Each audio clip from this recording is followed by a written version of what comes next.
Ang grace po ni Jesus ay nakakapagpalakas ng loob, hindi nangungondem, at hindi rin nagda-down. Ito po ay nagbibigay ng positive energy sa tao, hindi po ng negative energy. Okay? Kaya pag nakarinig ka na parang may condemnation, na parang yung ginagawa mo ay parang, alam mo na, yung parang pinupulaan na, that's not grace anymore. That's condemnation. Pero sa Panginoong Jesucristo kasi walang condemnation, no?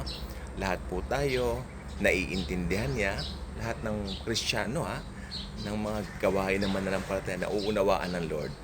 Habang yung iba hindi ka naiintindihan, Jesus will always understand you. Okay? So ito po ang gusto ko pong sabihin po sa atin. Buksan po natin ang ating mga Bibles at ito po ang talagang pwede kong sabihin, pag itong verse na ito nalaman mo, aba, talagang 360 degrees, no? From negative to positive ka, no? Because of this.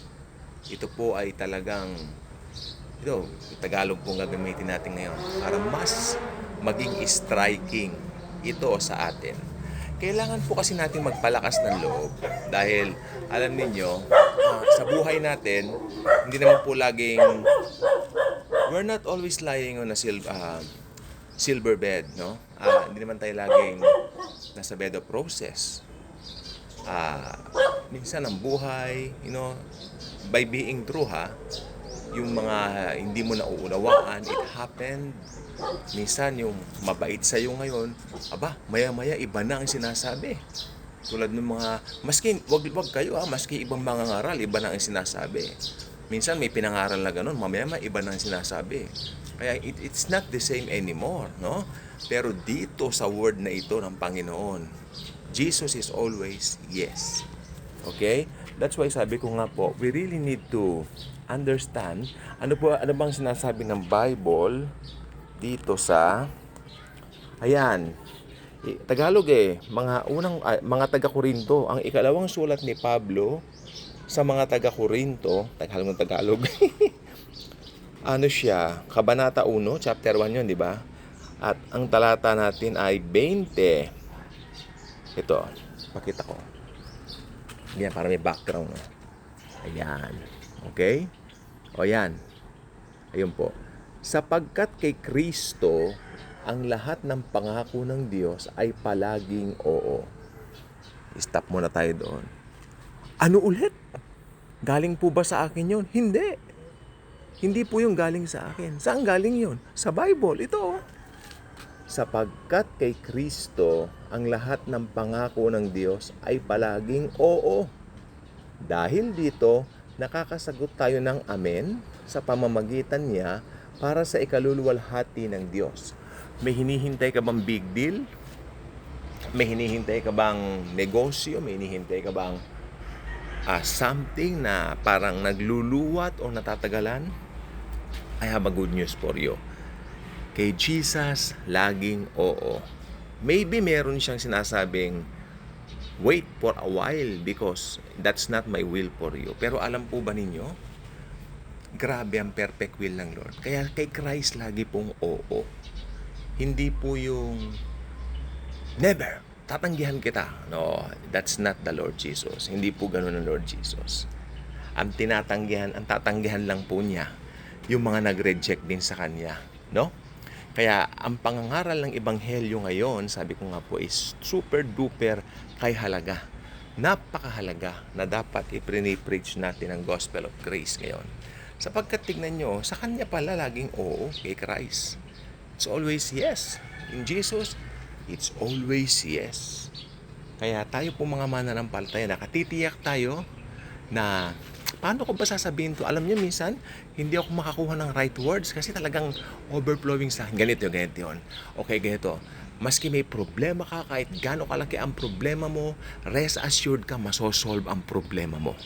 Dahil kay Jesus lagi. Yan lang pong pumasok sa isip ngayon. Sabi ko, Lord, give me the right, gusto ko maibigay ko yung tamang example sa inyo. Ito, parang ganito. May problema ka, malaki ang problema mo, pero rest assured ka, relax ka lang. Dahil kay Jesus, laging masosolve ang problema mo. Yun. Ay, nakuha nyo ba? Yes, laging may pag-asa ang mga born-again Christians dahil si Jesus ay nasa kanila. Nasa atin si Jesus. No? Ilang beses ko na po itong naranasan. Palagay po ba ninyo ako'y pupunta rito? Mag-preach ng ganito kung hindi ko naranasan? Ayan ang Bible. Papakita ko sa inyo ang nakalagay sa Bible. Again, ang sabi po dyan, ang ikalawang sulat ni Pablo sa mga taga-Korinto, Tagalog nga eh. Kabanata 1, ayan o, versikulo 20. Sapagkat kay Kristo, ang lahat ng pangako ng Diyos ay palaging oo. Ano pang sabi? Dahil dito, nakakasagot tayo ng amen sa pamamagitan niya para sa ikaluluwalhati ng Diyos. Okay?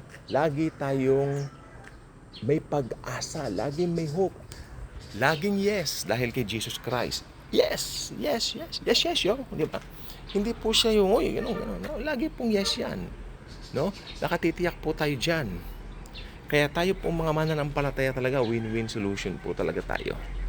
Diyan po talaga tayo, no? Yes. Kaya sa atin po, wala pong puwang sa atin ang manerbyos, walang puwang sa atin ang mag-alala, walang puwang sa atin ang magduda. Okay? Especially, do not doubt the love of Christ. Do not doubt the love of God. Okay? Dahil, yan, may pangako po. Alam nyo, matagal na po nakasulat ito sa Bible, pero sometimes, hindi naman natin nababasa. No? Pero pag nabasa po natin, nandun po yung tinatawag na pagbabago, no, sa atin na talagang, wow, ganun pala yun. Oh yes, ganun nga yun. No? Pero sometimes tayo, nakakaligtaan lang natin. No? Nabasa na natin pero nakaligtaan natin. Kaya minsan yung binasa natin, let us the Holy Spirit to always ipailala sa atin yun. Let the Holy Spirit always remind us. Kasi napakahalaga po nun eh. Alam mo na, picture ko lang talaga. No? Gusto ko mapaliwanag nga sa inyo. Pag may problema ka, at kahit anong problema yan, masosolve yan dahil kay Kristo, dahil kay Jesus. Dahil sa Kanya, lagi nga pong yes. Ano po? So, ayan po talaga. Confident tayo dyan. Yan ang ating confidence. Yan ang ating katotohanan na hindi mapapasubalian, no? Mahal tayo ng Panginoon kahit na ano ang mangyari. Okay? Dahil tayo ay mga anak na minamahal. So, ang ganda-ganda po nito. Ito pa, tuloy natin sa 21. Ang Diyos na nagpapatibay sa amin at sa inyo sa pamamagitan ng pakikipag-isa kay Kristo at siya rin ang humirang sa atin. Ganda. Siya ang nagpapatibay sa atin. Akala mo hindi mo na kaya, pero akala mo hindi mo kaya, pero pinapatibay ka ng Diyos. Pinapatibay ka ng Panginoon. Ha? It's something na dapat alam natin lagi. I have Jesus. Okay? Basta i-connect mo lahat kay Jesus ng mga nangyayari sa buhay mo. Hindi mo man gusto yan, o gusto mo, i-connect mo lahat sa Panginoon. No? At tignan mo, maiibsan ang kabigatan mo. Maiibsan ano man yung pinagdadaanan mo. Maiibsan kahit na ano pa. Ha? Maski against ang buong mundo sa'yo, pili mo against. Sabi nga nung kanta ni Britney Spears, me against the world. Okay, parang maski ganon. Di ba? Tawag dito, yes. Kahit ganon ang feeling mo, alam mo, sa totoo lang, hindi totoo yun. Dahil ang Panginoon nasa iyo. Laging may kasagutan, laging may sagot ang Panginoong Jesus sa atin. No? Kailangan lang nating maging kumpiyansa sa kanyang mga pangako. Yan ang nakakalimutan natin. Yun lang ang gagawin natin, napakadali. To be confident in all His promises towards us. Kung ano yung madali, nakakalimutan natin.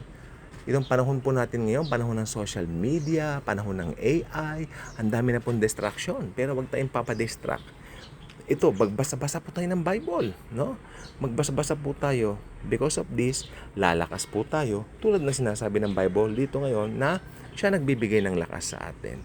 Kaya kung hindi pa kayo mga ka-good vibes, inaanyayahan ko po kayo na maging isa ng ka-good vibes para mas sumaya sa buhay, no?